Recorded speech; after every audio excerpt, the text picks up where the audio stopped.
Verda, are you feeling okay? Yeah. No, you got Bieber fever. Oh, I did! I got concerned. Verda's like, yeah. What's up, everybody? Welcome to the 2025 Much List, brought to you by the MuchMusic VJs. Jazz hands. As the end of the year approaches, we're going to be sharing with you a list we've curated from the top moments in music this year, everything from best songs to artists, albums, and much more. Let's get into it. Now, we listen to music every day, yo. So every day we come to the studio, we're like, have you heard this song? Have you heard this song? And there's 6 artists that stood out. Somber, Leon Thomas, Cat's Eye, Alex Warren, Cordis, Lola Young. Oh, yeah. I want to shout out Alex Warren in particular.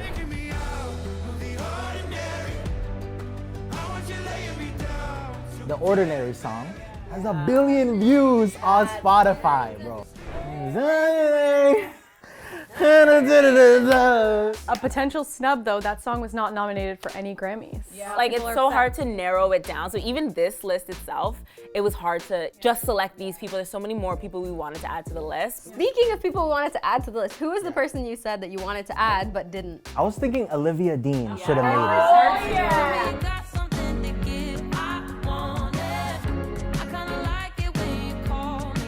I think she's bringing back a genre that more like classy, kind of jazzy. It's a different style of pop, and I think right now what's trending is kind of like the out there Sabrina Carpenter, a little bit raunchy, and then Olivia Dean is doing the opposite, where she's very classy, very old school, and I think that's gonna be trending. Someone said it was like grown woman music, and I love like that description. It's true, like expensive like lobby music. You know what I'm saying? That's how I feel. You think about artists that had their moments and you constantly just saw them, and Somber was one of those guys. I didn't know who he was, and all of a sudden he's like everywhere, creating this fan base, so I feel like Somber deserves that spot as well. Cat's Eye is underrated because just recently at Lollapalooza, they set another record. You know, when we cover festivals, and when they have earlier times, usually there's not a lot of people watching. At Lollapalooza, Cat's Eye had 85,000 people. It was on par with Olivia Rodrigo and Chaperone. So that has to say something, creating, you know what I mean? Like, they debuted, I guess, 2 years ago, but really they weren't that active and like coming out with their own songs until like just this past year. So it's crazy to see the reception of all their fans. And I think what actually also kind of introduced more audiences to them, aside from the Gap ad that they did. And all the moves, like we're just like doing all the dance moves. That's the role that TikTok plays in these types of artists, the breakthrough artists. In Somber's case, all over TikTok. Alex Warren started as a TikToker and then went into music, and Cat's Eye, all their dances going viral on TikTok. It just shows the role of social media, short form content for these artists. And also that's why Lola Young's in this list. Messy, that song? She's such a breath of fresh air. She's so authentically herself, and I remember you did a piece on, was it Messy Pop? Is that how you called it? Hear me out. The clean girl aesthetic is actually the reason Charli XCX blew up. Not because she followed it, but because she didn't. I think she was also part of that messy pop Just raw. style, and also her voice, like her range is so insane, and her live performances I think are also something that brought so many audiences to her. And then the last artist on there we didn't talk about yet was Cordis. So essentially a lot of K-pop idols, when they debut, they have to uphold this idol image. And Cordis didn't come in like that at all. They came in very themselves. They did a performance at TikTok Music Awards in Korea. They're performing on tables. And I think they also had a lot of American artists help with their debut. So Juicy J also helped with their project, and Tizo Touchdown. So yeah, they get a little bit of criticism for sounding just like Travis Scott or A$AP Rocky. It sound like Playboy Cardi to me. Playboy Cardi even, but I think they are very inspired by American rap music, and they're working with a lot of American rap artists, so that's where their influence is. But I'm excited to see them break out and make their own sound.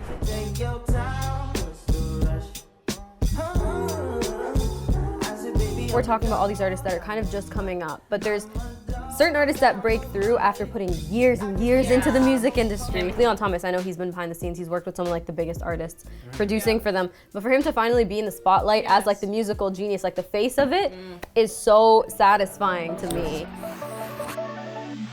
Next category is Best Song. Now there have been a lot of bangers this year. Let me just list them off first. Abracadabra by Lady Gaga, DTMF by Bad Bunny, Love Me Not by Raven Lenae, Ordinary by Alex Warren, Golden by Huntrix, Illegal by Pink Panthers, I'm the Problem by Morgan Wallen, The Fate of Ophelia, Taylor Swift, Manchild by Sabrina Carpenter, and Daisies by Justin Bieber. Damn, guys. This is my Spotify rap. I honestly, even just starting off the top of the list with Abracadabra, Lady Gaga, I think that one really hit big this year because Lady Gaga kind of returned to her old kind of dark pop sound. It felt like OG, like 2008 Gaga, no? Yeah. Thank God. Thank God.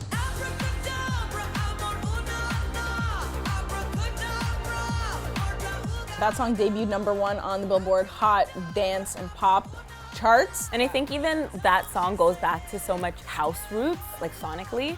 And then her voice, she uses kind of her drag voice, which is like, and then she uses like her operatic voice. There's so much range, and I think she really played with that in this song. We haven't had a bop in like a new bop within the Halloween playlist in so long, and I saw so many get ready with me's with this song.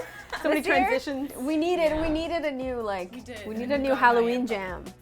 DTMF by Bad Bunny, that one was #1 on the Billboard Global 200, and guys, probably just one of the most viral songs of the year, as we were talking about the trends, people like posting their own photos and stuff to it. Even Bad Bunny hopped in on the trend, which was really cute to see. The song and the title of the album, it translates to I should have taken more photos. And he made a short film for the album in general where it was talking about this old man and he was looking at Puerto Rico and it's been so gentrified that he doesn't recognize it anymore. So that also plays into the song because it's like, you know, you should have taken more photos or should have appreciated the, Puerto Rico when it was the Puerto Rico you knew. Nah, I'm emotional now. Yeah, right. Probably one of the biggest songs currently, The Fate of Ophelia by Taylor Swift. So this one is currently #1 on the Billboard Hot 100, and it has been so far for 6 weeks today, the day that we will tell you when we film this. So far, this is her third to have led for at least 6 weeks. The dance to it was also super viral on TikTok.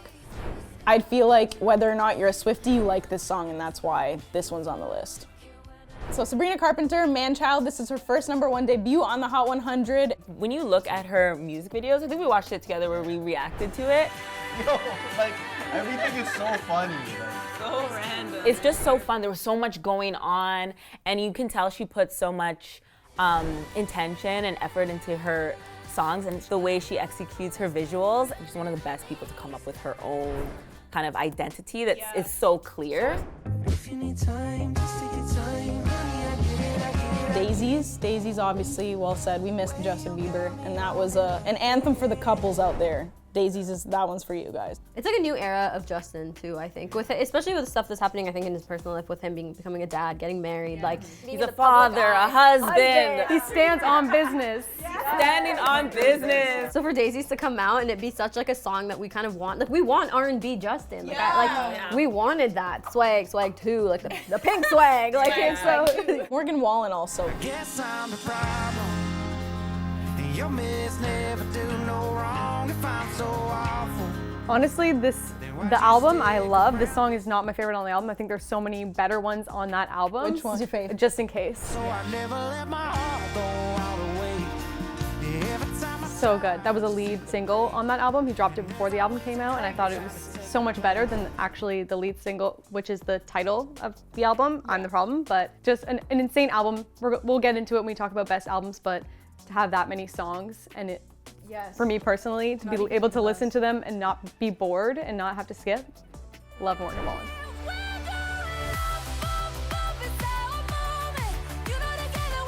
Golden was maybe the underdog song out of all of these ones. It was in the show K-Pop Demon Hunters, and who's expecting a song from an animated movie to be #1 on Billboard? The soundtrack from the movie actually went platinum.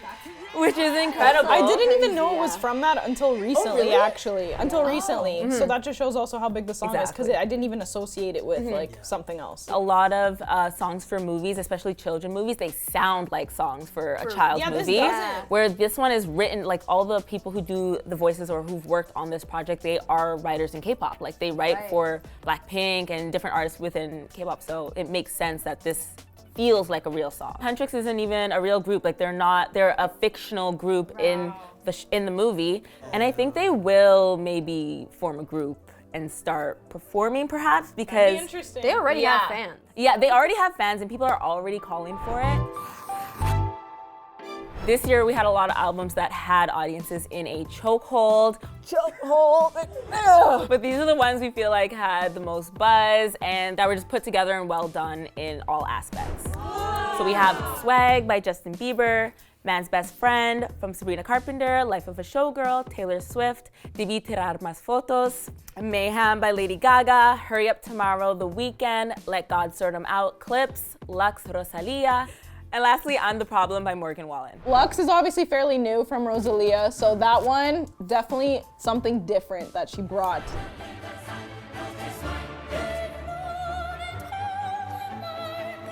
She has incorporated 13 languages on this album. She's trying to reach a global audience in a different way, and she's mixing different languages on each album. There's one album where I think she goes from Spanish to Mandarin to English. It's insane. If I was making a song inspired in Joan of Arc, then I would do it in French.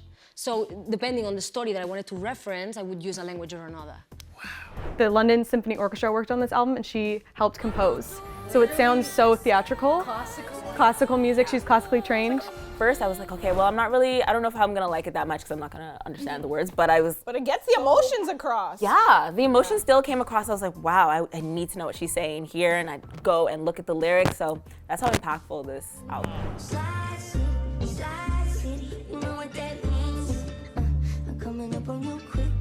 Justin Bieber, back and better than ever. For him to be gone for so long, then to give us Swag and a deluxe, and it's pink. Verda, are you feeling okay? Yeah.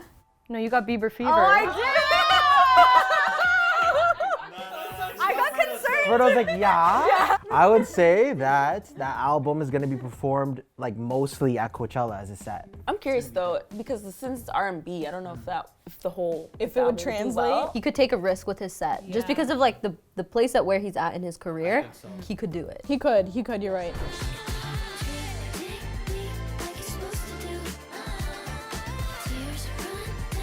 Man's Best Friend, Sabrina Carpenter. There was so much backlash about the album cover before the album even came out. I was surprised people were so upset about it because I was like, you guys don't know her? Like, hello. She's edgy, she's sarcastic, but something like that, controversial album, that makes a statement, gets people talking about it. It's only helping her. Yeah, exactly. We love her little jokes and her quips that she does in her music. And I love that she even did her VMAs performance where she had all the dolls in there and she's like sticking up for trans rights and queer rights.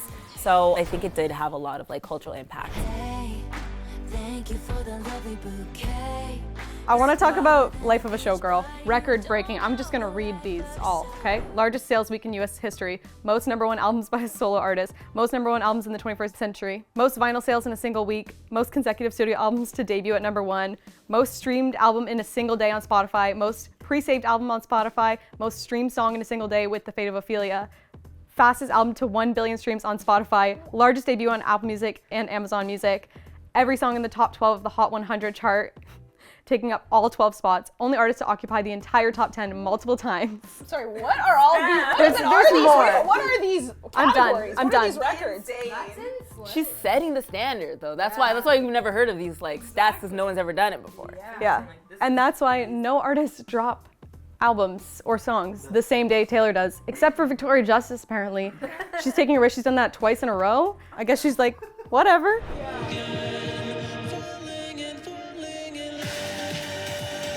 The Weeknd, he dropped his album Hurry Up Tomorrow. Honestly, I sat and bundled myself up in a burrito and then just listened to that entire album in full. It was so good, and I know it didn't get nominated for Grammy for Best Album, even though he did submit after having a 4-year hiatus from submitting at the Grammys. But I think they just have a grudge because he called them out not nominating him But for then he After performed Hours. last year. I don't know. I feel like they have a grudge against him. Even seeing it in person, I think his production around everything was so well thought out, and going from After Hours to Dawn FM to Hurry Up Tomorrow, it all tells a story that flows into each other. And this is his last The gonna just say Weekend that. album. So yeah, so this one was really special. Turned out me and you together's why it took so long. 'Cause On Problem by Morgan Wallen, 37 songs. That's a big album, and it also took over the charts once it was released. So I think that's a big testament to how much country music is growing, especially this past year. Morgan Wallen's thing where he walks out is one of the coolest things I've ever seen. I watch every single one, and it kind of plays into like UFC and like boxing, because every time the fighter enters, they show a screen on them walking out, and like the crowd goes wild. So him to kind of mimic that is sick. And then you don't even know who he's gonna bring. Like it's so smart. It's so smart.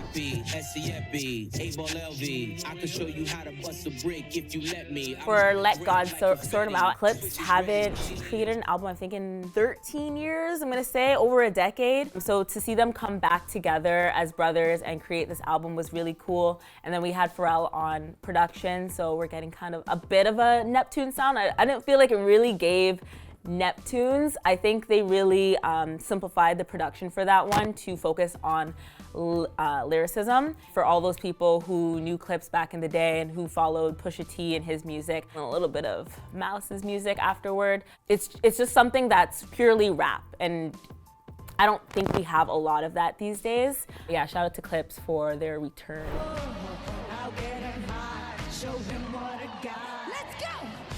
Mayhem by Lady Gaga. I think seeing Gaga live is like a bucket list, like concert. Her performance is literally theater. This year, she actually broke the record for the largest attended concert in history in Brazil. May 2025 has a widely reported attendance of around 2.5 million people, although some reports claim the number was close to 2.1. Oh, big deal. Okay. 2025 was the year of collabs. More than ever, I feel like artists are crossing over into different genres with collabs, or just collabing with their best friend, or reaching new audiences through collabs. And I think this was a big year for that. We all have our favorites that we're gonna share. My favorite was on Morgan Wallen's album, What I Want with Tate McRae. That is an unexpected collab that we did not see this year. A total pop icon, Tate McRae, and then someone who's very country, Morgan Wallen. They've never performed it live together, even though it was a huge hit. It was #1. They've never performed it live. He's performed it with another female country artist named Ella Langley. He's brought her out to perform it. But other than that, I would love to see them on tour. I'd love to see them perform together, to be honest. Right? There's such different vibes that I would actually like. I'd pay to I see would that. pay so much to just I see can them see on it. Tate in the sand, rolling, whatever, and he's like at the top. She's like that rolling could be a across scene. like this. So this is a kind of a newer song. I put it in here as like a very culturally significant one. It's Ed Sheeran and Arjun Singh's song Sapphire. I totally thought that this one was so significant because of the fusion of Indian music within Western kind of sounds. I think now we're seeing more and more international artists break through and have kind of that sound change Western music. Ed Sheeran is literally competing with Pitbull to be Mr. Worldwide. It's just like he's like in a different country like every month. He's done EDM, he's done Afrobeats, he's done like. Seriously though, I'm he's like, so what? impactful. Like, He is. So for him to do this song too, and him to spend time in India, that just felt so good.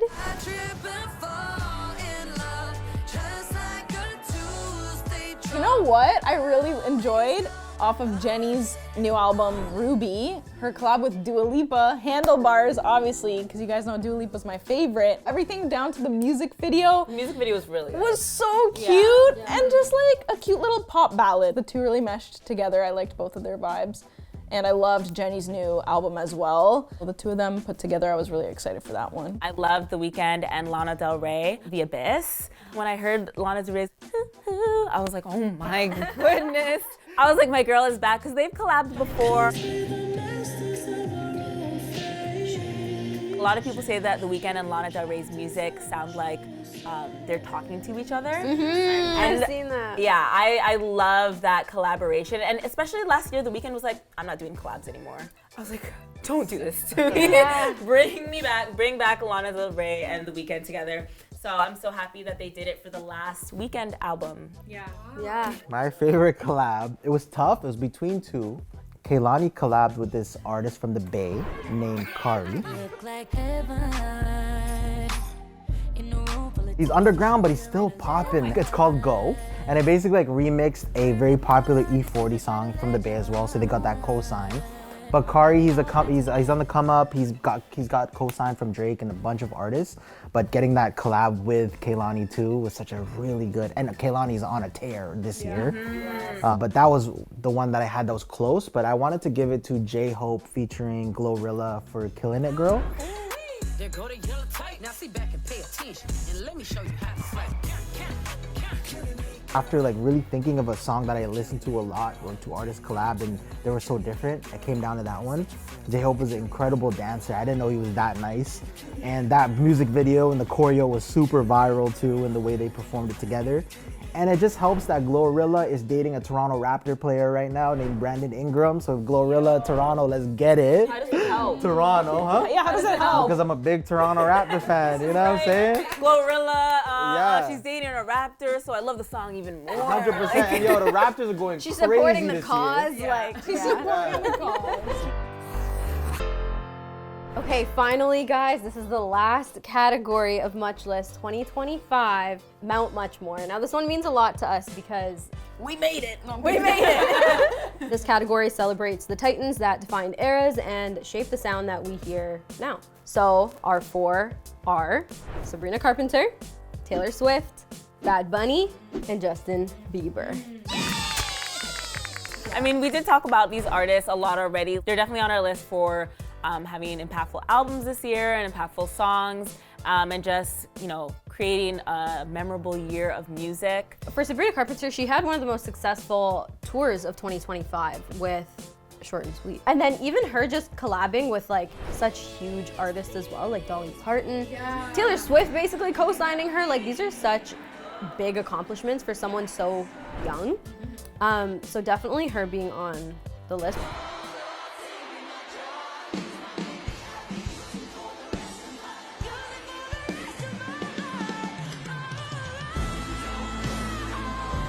Taylor Swift's The Eras Tour was the highest grossing tour of all time, becoming the first to surpass $1 billion, and later reaching over $2 billion in ticket sales. She's raising the economy. Every city she went to, the economy just spiked. When she came to Toronto, and just any city that she went in, like the whole city transformed for this woman. Signs were changed, people were changing their entire marketing, like branding was changing for companies. Everything Like, was eras. for you to have that effect on a city, on businesses, to mom and pop shops, like, I don't think many artists, if any, other than Taylor Swift, have that huge, insane impact. I'm pretty sure she donated to charities in every city that she went to as well. So she's not only bringing in all the tourism, especially here, because we had 6 shows and it was only in Toronto. So that was insane, having so many people come in just for this show. But she's also giving back to the cities that are giving so much to her. Next up, we have Bad Bunny. His album, front to back, amazing, beautiful. Bad Bunny was named the Super Bowl halftime show performer. And I'm glad that the Super Bowl is trying to expand to like an international audience, so Spanish-speaking audiences or different audiences around the world. That's just good marketing of the Super Bowl, because they know that the sports fans and a lot of Americans are gonna watch the Super Bowl regardless. Having Bad Bunny as the halftime performer is gonna bring in so many other viewers that just wanna watch to see his performance because they're such a fan. Also, really famous quote from this year was Bad Bunny was on a podcast and someone said, "Do you ever worry that fans don't understand what you're singing?" And he said, "I don't care." He's like, you guys have a few months to learn Spanish before he goes on stage, so. Like, if you can't even understand the language, I think that's what's beautiful about music, is like it really does transcend communication. Good music is good music. And lastly, all of our Again, favorite, Bieber. Mr. Bieber. 2 albums. He's a streamer now. We're gonna be doing this pretty much every day, so make sure you tune in. He's headlining Coachella. We didn't know if we'd get music from him though, right? Like after some time we were like Yeah. not sure if he'd be back, but lo and behold. All of these are all superstars, so seeing him come back and just get back in his bag and get back into making music again. And from this new perspective, I think it resonates with so many people. I love the way he posts on social media. Oh yeah. What he's doing is how everyone should post, but I think we've gone to a place where we only want to post the good things in polished versions. Justin Bieber for a while was just posting anything he wanted. If he liked this plant on the table, he's posting it in the slide. And then it's like, because we weren't used to that, it was like, oh, he's crashing out. But now he's created this like lane for himself that I admire so much. It's not clocking to you that I'm standing on business. That I'm standing on business?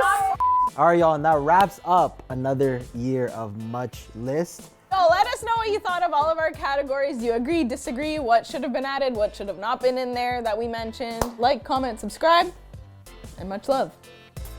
Bye. Love you.